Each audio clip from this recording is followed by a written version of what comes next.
اللهم صل وسلم وزد وبارك على سيدنا محمد وعلى اله وصحبه وسلم. ازيكم احبابي؟ يا رب تكونوا بخير وفي صحه وسعاده وافضل حال. النهارده جايه لكم فيديو جديد ويوم جديد ومختلف. اكله حلوه كده، هنعمل معانا كذا صنف حلو جدا تنفع في العزومات، وممكن تحفظي الفيديو عندك لشهر رمضان باذن الله. الاكلات دي معظمكم بيعملها كده في رمضان وفي العزومات، فهنعملها النهارده كده معانا. وهعمل معاكم المكرونه بالبشاميل باسرار وتكات كده، هتطلع معاكم البشاميل كده سايح ونايح كده زي ما بيقولوا، وهيطلع معاكم صينيه كده في منتهى الجمال. وهنعمل صينيه جلاش، وهنعمل فرخه كده مشويه في الاير فراير عشان نجربها مع بعض ونشوف النتيجه بتاعتها ايه.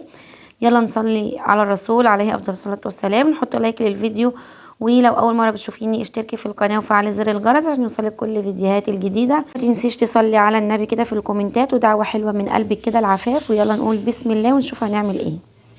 اول حاجه كده بدات بالبصل، قشرته بقى كده وغسلته كويس، وهجيب الكبه وهبدا ان انا افرمه فيها زي ما قلت لكم. بجيب كميه اللي انا هعملها كلها، يعني بشوف الاكلات اللي انا هعملها هحتاج فيها بصل قد ايه، واجيب كل كميه البصل اللي انا هحتاجها وابدا ان انا اقشره كله مره واحده واغسله وافرمه كده في الكبه مكعبات، واخليه معايا بقى كده واخد منه للاكلات اللي انا هعملها على طول. تمام. هنا البصل بعد ما غسلته هبدا بقى ان انا اقطعه القطع كده واحطه في الكبه، وهفرمه فرم خشن اللي هو المكعبات اللي بنخرطها بالسكينه كده عادي. كنت سألتوني على الكبة دي، وان شاء الله كده بأمر الله هبقى اعمل لكم ريفيو عنها. طبعا انا ما بعملش ريفيو عن الحاجة غير بعد ما استخدمها عشان اعرف اقول لكم هي حلوة ولا وحشة. فانا استخدمتها طبعا كتير جدا، وبقت هي يعني ايدي التانية كده في المطبخ. فان شاء الله هبقى اعمل لكم ريفيو عنها واقول لكم نوعها وسعرها وهي حلوه ولا لا. فرمت بقى البصل كده وهطلع منهم كده شويه، يعني عايزاهم يبقوا خشنين علشان دول هحشي بيهم الفرخه. وبقيت البصل هطحنه هنعمه كده شويه، هفرمه ناعم شويه علشان ده اللي هعصق بيه اللحمه بتاعه المكرونه وبتاعه الجلاش. فرمتهم كده بقى، هخلي بقى البصل اللي في الكبه ده كده على جنب عشان هعصق بيه. بس هاخد بقى اللي في البوله الاول واتبل الفرخه كده اول حاجه عشان تقعد في التتبيله شويه، وكمان ادخلها بقى الاير فراير تلحق تستوي. تمام، لان لسه اول مره نجربها ونشوف بقى ايه هتاخد وقت قد ايه. اول حاجه بقى كده ان انا هتبل البصل الاول بشويه التوابل دول. توابل الفراخ اللي انا كنت عاملاها كانت خلصت، فبتبلها بقى بايه، ملح وفلفل، بابريكا، كاري، كركم، بصل بودر، توم بودر، بهارات فراخ. وكمان بحط روزماري. الروزماري ده اختياري، انا بحب احطه في المشويات سواء لحوم او فراخ، بيبقى طعمها حلو قوي. تمام كده. هدعك بقى الكلام ده كله مع بعضه كده، وهفرك كده البصل مع التوابل دي كويس قوي. لما البصل كده ياخد من طعم التوابل و يعني ادعكهم كده كلهم مع بعض، اعملهم ميكس كده. وبعد كده هبدأ بقى ايه، ان انا احشي الفرخة بتاعتي كده بالبصل ده من جوه، وادعك البصل كده وانا بحشيه فيها من جوه، وكمان احشيه تحت الجلد والفرخة كده كلها من جوه تحت الجلد كده وتحت ما بين الاوراق كده، وكلها زي ما انتم شايفين. الفرخة طبعا انا غسلة كويسة جدا كده ونقعها في محلول. عملت معاكم الكلام ده قبل كده كذا مره، وكمان شطفتها بعد ما قعدت في المحلول حوالي كده ساعه. شطفتها كويس جدا وفتحتها كده، فصلت من عند الصدر كده ما بين الجلد واللحم. وببدا بقى ان انا اتبلها كده واحط التتبيله في كل حته فيها وبتبلها من بره. وبعد كده بجيب السكينه وابدا ان انا اعمل فيها فتحات كده من عند الصدر ومن عند الورك، علشان كمان التتبيله تخش كده جواها كويس، وكمان تستوي كويس كده من جوه، ما تبقاش مستويه من بره ومن جوه تكون مدممه، او يكون العظم لونه احمر او في دم او حاجه. مع ان محلول النقع اللي انا عملته فيه ده ما بيخليش اي دم من جواها خالص. تمام خلاص كده.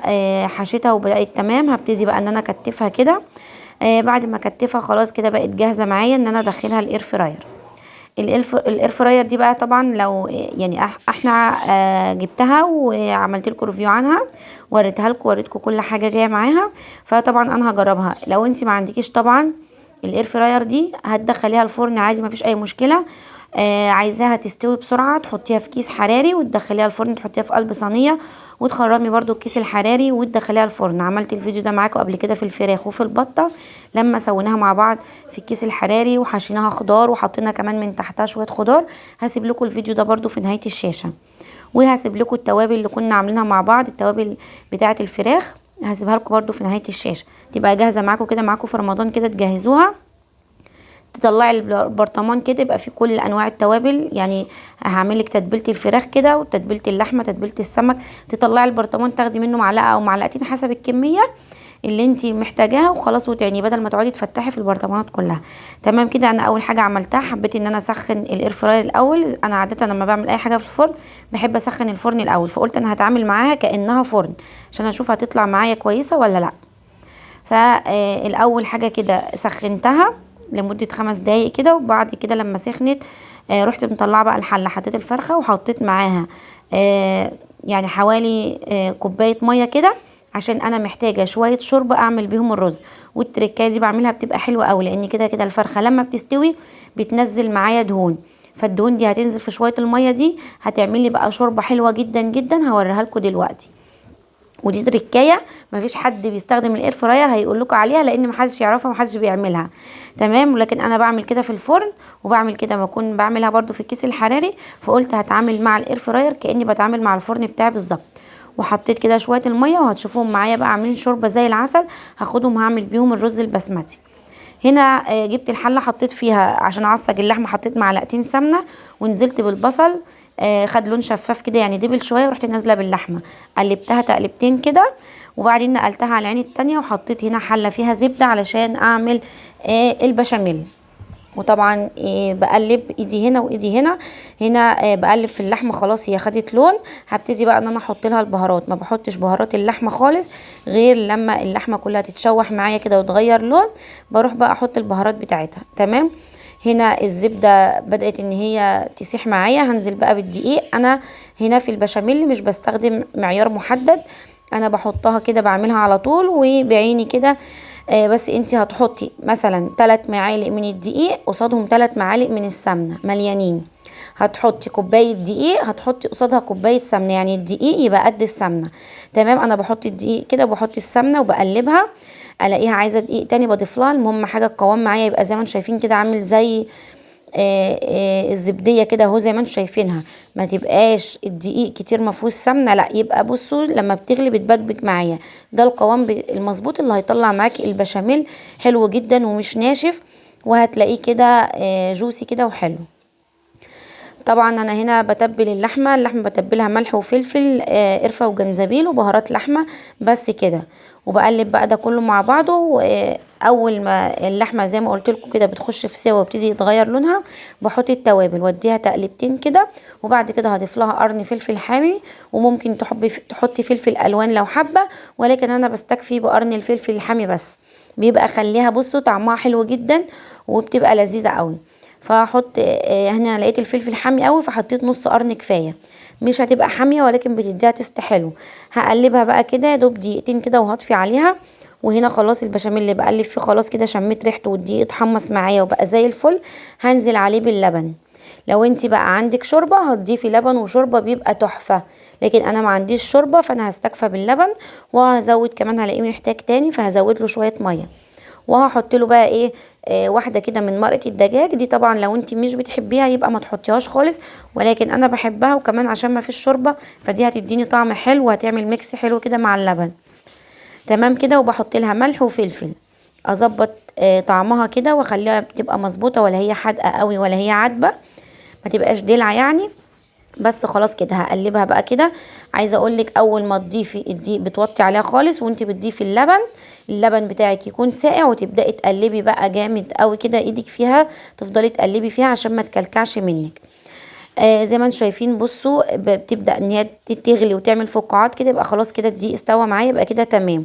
بصوا هنا هي جوسي ازاي، كريمي وجميله وما فيهاش اي تكتلات ولا اي حاجه، وناعمه خالص اهي زي ما انتم شايفين. ده علشان بقلب فيها على طول. خلاص كده هطفي عليها. اول ما بتعمل فقاعات كتير كده ورا بعض بيبقى كده خلاص الدقيق استوى معايا، ببدا ان انا اطفي عليها. ويلا بقى ايه نقفل الصواني بتاعتنا. جبت الصينيه الحلوه دي اللي انا هحط فيها كده. هنا ببتدي التركيه دي برده حلوه قوي قوي. كنت بقلب كده البشاميل عشان يبرد معايا شويه، عشان هحط عليه الاتنين بيضه دول. حطيت كده البيض ده، والبشاميل يكون هدي معايا شويه علشان ما احطهوش كده ويستوي في قلبه. وبعد كده هربه جامد كده في قلبها لما البيض يختفي كده خالص في قلب البشاميل. التركايه دي حلوه جدا اختياري، ولكن هتخلي لو عملتيها يعني هتوديلك طعم البشاميل ده في حته تانية خالص، بتخليه كده طري وحلو جدا. ويعني جربي بالطريقه دي والله هتعجبك قوي قوي. كمان ممكن تحطي قطعتين من الجبنه النستون، لو ما عندكيش بيض ممكن تحطي جبنه موتزاريلا، ولكن الحاجات دي كلها ما بتفرقش في الطعم قد البيض ده، بجد بيفرق في طعمها حلو قوي. حطيت بقى كبشتين كده في قلب الصينيه، فردت كده كبشتين من البشاميل في الصينيه. بعد كده معايا نص كيلو مكرونه مسلوقه، بصفيها وما بتحطيش عليها اي زيت ولا اي حاجه خالص ولا بتغسليها، بتصفيها كويس قوي وبعد كده تنشريها على صينيه عشان ما تلزقش في بعضها. بصوا هنا الفرخه يعني خلاص دخلت في سوا اهو، وريتها لكم طبعا لونها جميل. شويه كده وهطلعها تاني وهقلبها على الوش التاني وهدخلها كمان حوالي ربع ساعه كده. تمام. حطيت بقى نص المكرونه الاولاني، يعني انا سلقه نص كيلو باخد نصه، بحط الاولاني كده افرده كده في قلب الصينيه، وبعد كده بجيب اللحمه المفرومه افردها برده كده في الصينيه، وبعد كده هحط نص المكرونه التاني. وعايزه اقول لكم المكرونه لما بحطها بروح حاطه برده عليها شويه بشاميل، فبتبقى حلوه جدا جدا. هحط بقى نص المكرونه التاني وهحط فوقه البشاميل اللي فاضل معايا. انا بحط المكرونه كده على طول، ما بعملش بقى زي الناس الرايقه اللي بتقعد ترصها واحده واحده. طبعا هي دي بتتعمل كده بس في المكرونه اللي هي الخراطيم لو تعرفوها، بتبقى شكلها حلو جدا. بس ده بقى عايزه طولة البال وتكوني فاضيه وراكيش حاجه، وتكوني كمان عامله الاكل بدري عشان تقعدي ترصي فيها براحتك واحده واحده. عملتها قبل كده على فكره بس خدت معايا وقت كبير جدا. المهم ان انا بقى بدات ان انا احط البشاميل كده، بقيته هحطه بقى كله. بحب البشاميل كده يبقى طبقه سميكه كده، بيبقى حلو قوي. انا هنا بقول لكم الاير فراير خلاص فصلت، فانا هشغلها تاني لان حسيت يعني نغست الفرخه كده بالسكينه، حسيت ان هي من جوه لسه محتاجه شويه سوا كمان، فانا هشغل عليها مره تانية. خلاص كده انا حطيت بقى صينيه البشاميل. في خطوه كمان هعملها طبعا، ممكن تقدري تدخليها كده الفرن، ممكن ترشي على وشها شويه جبنه موتزاريلا، شويه جبنه رومي، ميكس من الجبن.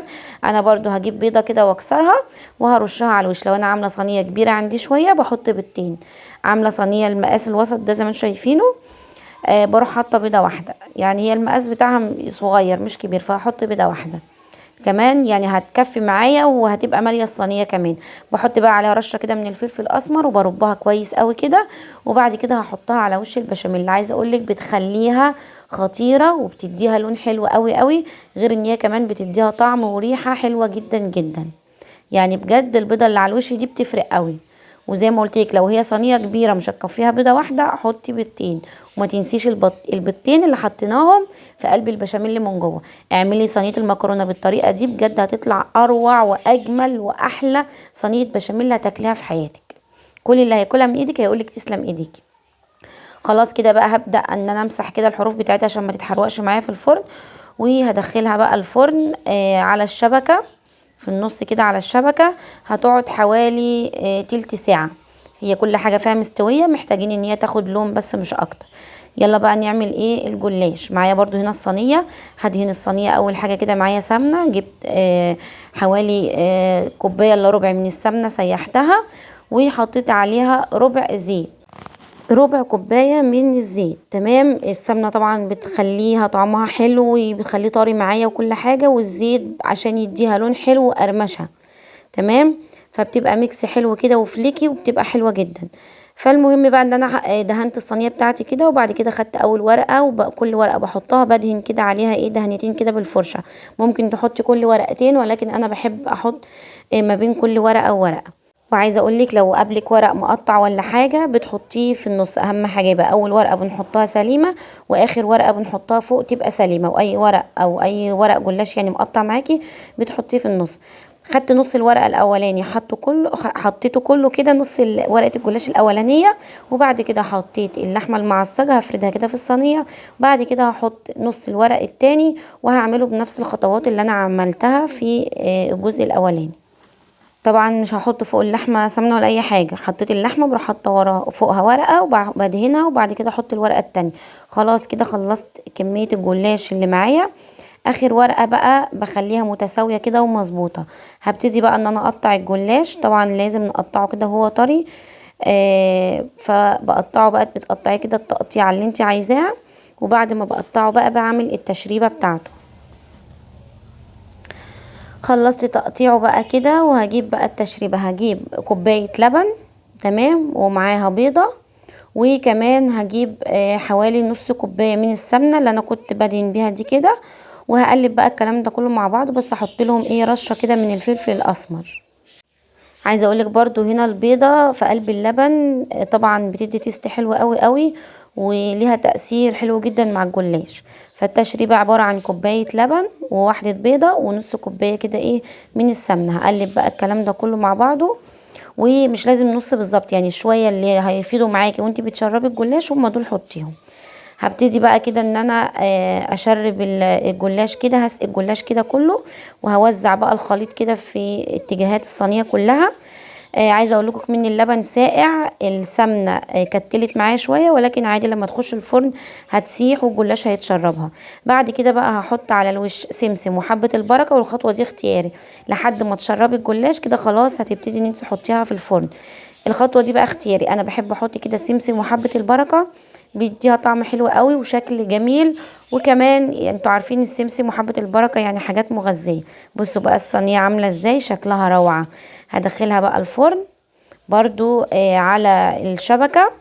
هحط الشبكة كده في وسط الفرن، وهحطها على درجة حرارة 200 لحد كده ما الجلاش يتشرب ويبتدي ياخد لون. هنا بصوا بقى انا طلعت الفرخة شكلها حلو جدا، وبصراحة ممتازة، كانت خلاص استوت وشفتها. بصوا بقى شوية الشوربة اللي انا محتاجاهم واللي انا بقول لكم عليهم اهم. انا خدت شوية دول في المرة اللي انا طلعت فيهم الفرخة الاولانية، ونزلت شوية تاني خدتهم اهم. بصوا شوية شوربة بقى عسل، ومليانين بقى كده البهاريز بتاعة الفرخ. بصوا الفرخة بجد القلاية مطلعاها حلوة جدا، لا ممتازة بصراحة كده في الفراخ، واخده لون من جميع الاتجاهات كأنها جاية من عند الشواية اللي عند الكبابجي. بصوا اللون من جميع الاتجاهات كلها، ما فيش ولا حتة فيها ما خدتش لون. خلاص كده بقى بصوا هنا اهو، شايفين ده اللي انا بقول عليه. كوبايه الميه اللي انا حطيتها بصوا عملت لي شويه شوربه زي العسل. دول بقى اللي انا هاخدهم هعمل بيهم شويه الرز البسمتي. هنا بقى هحط المصفى علشان هعمل شوية سمبوسك. عملت كده، جبت سمبوسك وعملت كده شوية سمبوسك حشيتهم جبنة وزيتون وفلفل الوان، وهحطها بقى كده بخيت بخة كده من الزيت، وهرص السمبوسك بالشكل ده وهدخلها الفرن. طبعا الجهاز عليه مكان كده، لو هتحطي فراخ بتدوسي ان انت هتعملي فراخ، جلاش هتدوسي ان انت هتحطي جلاش، بطاطس هتدوسي على الزر بتاع البطاطس تمام. فانا هنا هدوس على الزر بتاع الجلاش، وهحطها كده على درجة حرارة 200 لان هي مش محتاجة، هي بتاخد لون بسرعة، فبلاش درجة حرارة ضعيفة علشان ما تاخدش، علشان ما تنشفش معاكي فاهماني. انما نعملها 200 فيا دوب هتاخد لون حلو. وحطيتها لمدة 10 دقايق بس، وقبل ما يعدي ال10 دقايق هفتح عليها، يعني 5-6 دقايق كده هفتح عليها. بصوا هنا بعد 3 دقايق لقيتها لسه يا دوب قايمة تاخد لون. هسيبها كمان شوية يعني لحد 5 دقايق كده ما يعدي واطلعها. بصوا هنا بقى حلة عشان نعمل الرز، حلة على البوتاجاز كده نزلت فيها بالشوربة كده بتاعت الفرخة وصفيتها عشان طبعا التوابل اللي انا حطاها فيها، ونزلت كده بمعلقتين السمنه اللي فاضوا اللي كنت بعمل بيهم الجلاش. حطيت واحده قرفه وواحده لومي. بصوا هنا رجعت بصيت على السمبوسك خدت لون حلو جدا جدا، فهقلبها بقى على الوش التاني وهحطها كمان 5 دقايق بالظبط، لان هي دوب 5 دقايق وطلعت معايا. فهحطها على الوش التاني ده و5 دقايق وهبتدي ان انا اطلعها. عايزه اقول لكم ان هي فعلا كانت روعه في الفراخ، والسمبوسك شكلها برضو هتطلع حلوه. المهم بقى السمنه كده معايا فيها واحده لومي وعود قرفه، نزلت فيها ببصلايه كده متقطعه وسط زي ما انتم شايفين اهو. وهحط كمان معلقه من بودره الزعفران، دي مجرد ما هتدي لون بس ملهاش طعم خالص، بس هي تدي اللون الاصفر الجميل للرز. لو مش موجوده عندك ممكن تحطي كركم، بس الكركم بيدي طعم. بعد كده هنزل بالميه المغليه، وبعد كده هحط فيها نص كيلو من الرز البسمتي مغسول ومتصفي، بس انا مش نقعاه، انا ما بنقعوش، انا بعمله كده على طول، بزود الشوربه بتاعته شويه. كوبايه الرز بتاخد كوبايتين ميه. بس وهسيبه كده بقى، واول ما ياخد يبتدي ان هو يغلي معايا هغطيه بقى كده، واول ما يبتدي يغلي هروح موطيه عليه، ولما يستوي طبعا هنطفي عليه. بصوا هنا طلعت السمبوسك، هنا في سمبوسك كده طلعت الجبنه بره، واخده لون حلو جدا مقرمشه، عايزه اقول لكم احلى بكتير جدا من اللي معموله في الزيت. فعلا القلايه دي صحيه جدا جدا، وغير كده ان هي بصراحه ممتازه، بتسعف في الوقت كمان. اهم واحلى واجمل حاجه فيها ان مفيش زيت بقى وطرطشه وتبهدل الدنيا والكلام ده كله. فهي بصراحه حلوه جدا. شايفين السمبوسك طالعه عامله ازاي؟ لونها حلو قوي قوي وجميله. بصوا هنا الرز كان خلاص اتشرب واستوى، فطفيت عليه واديته تقليبه كده وبقى زي الفل معايا اهو. هبتدي بقى ان انا اغرفه، وكمان الجلاش والمكرونه كانوا بقوا تمام معايا برضو. هطلعهم وهقطعهم معاكم، هتشوفوها حاجه كده في منتهى الجمال. بصوا الرز مفلفل وجميل ومش معجن ولا اي حاجه. الطريقه دي بتخلي الرز طالع معاكي حلو قوي وزي الفل. هنا طلعت صينيه الجلاش اهو بالشكل ده. بصوا لونها خطير، ريحتها حلوه جدا، طعمها تحفه تحفه. يعني عايزه اقول لكم بصوا كده جمال البشاميل اللي فيها. بصوا بقى سخنه، يعني بعمل الاكل كله واخر حاجه بقطعها واغرفها هي البشاميل، علشان بنحبها تبقى سخنه. يعني احنا بنحبها كده تبقى سخنه وسايحه ونايحه كده في نفسها. ما بحبش استنى لما تبرد خالص كده وتبقى قطعه واحده وناكلها بارده، لا خالص. احنا من الناس كمان، يعني انا وزوجي واولادي كلنا كده، لو اتحطت يعني بقى منها حاجه واتحطت في التلاجة لازم اطلعها واسخنها تاني كده وشويه لبن كده، وبصوا تبقى ايه جميله. فاحنا بنحبها تكون كده لسه خارجه من الفرن ونحط وناكل، عشان كده بظبط ميعاد خروجها من الفرن على الاكل على طول. تمام. بصوا شايفين البشاميل اللي عامل ازاي؟ حاجه كده خطيره والله. اعملوها بالطريقه دي هتعجبكم جدا جدا. ولا بشاميل بقى جاهز من بره اللي فيه مواد حافظه ده ولا الكلام ده كله، انا ما بحبش. جبته وجربته قبل كده البشاميل الجاهز ده ما حبيتوش خالص. البشاميل اللي انا بعمله بايدي كده في البيت بيبقى احلى واطعم بكتير، وحاجه كده في منتهى الجمال. بصوا بغرفها في الاطباق عامله ازاي، حلوه جدا. وادي الجلاش كمان طلع معايا اهو، برضو اخد لون جميل. بس والله يعني عايزه اقول لكم تحفه، الكاميرا كمان ظلماه. شايفين في منتهى الجمال، والحاجه مش لازقه معايا في القعر ولا حاجه، واخده لون حلو جدا من تحت. تعالوا بقى نشوف البطل بتاع الليله النهارده بتاع الفيديو اساسا، الفرخه بقى. هقطعها معاكم كده وهوريكم هي ازاي مستويه من جوه. شايفين في منتهى الجمال. وانا على فكره بحب اقدم الاكل كده بطريقه شيك وحلوه زي المطاعم. فعايزه اقول لكم بصوا حلوه جدا جدا. انا عماله اقطع واخده بالي من الفرخه، مش واخده بالي من الرز اللي بيطلع بيتدلق من الطبق ده. بس عايزه اقول لكم الفرخه بجد ابهرتني. القلايه مسوياها حلوه جدا. بصوا من جوه يعني مستويه حلوه قوي، مفيش دم مفيش اي حاجه، حلوه جدا جدا القلايه. بس ايه يعني محتاجه ان انتي تفهمي الحاجه بس بتستوي فيها ازاي. بعد كده خلاص هي بصراحة حلوة جدا، يعني زيها زي الفرن، يعني زيها زي الفرن. بس طبعا الفرق ان هي صحية، بتستعمل بزيت قليل قوي. بصوا السمبوسك اهو، عشان أنا ما عملتش الحشوة معاكم بوريكم الحشوة بتاعتها، وعاملاها بجبنة وزيتون وفلفل الوان، حاجه كده في منتهى الجمال. ما حبيتش ان انا اعملها لحمه مفرومه عشان يبقى فيه تغيير شويه. بس كده ده كان الفيديو بتاعنا النهارده، يا رب يكون عجبكم. ما تنسوش تحطوا لايك للفيديو. لو اول مره بتشوفيني اشتركي في القناه وفعلي زر الجرس عشان يوصلك كل فيديوهاتي. مستنيه دعوه حلوه منكم كده في الكومنتات. والسلام عليكم ورحمه الله وبركاته.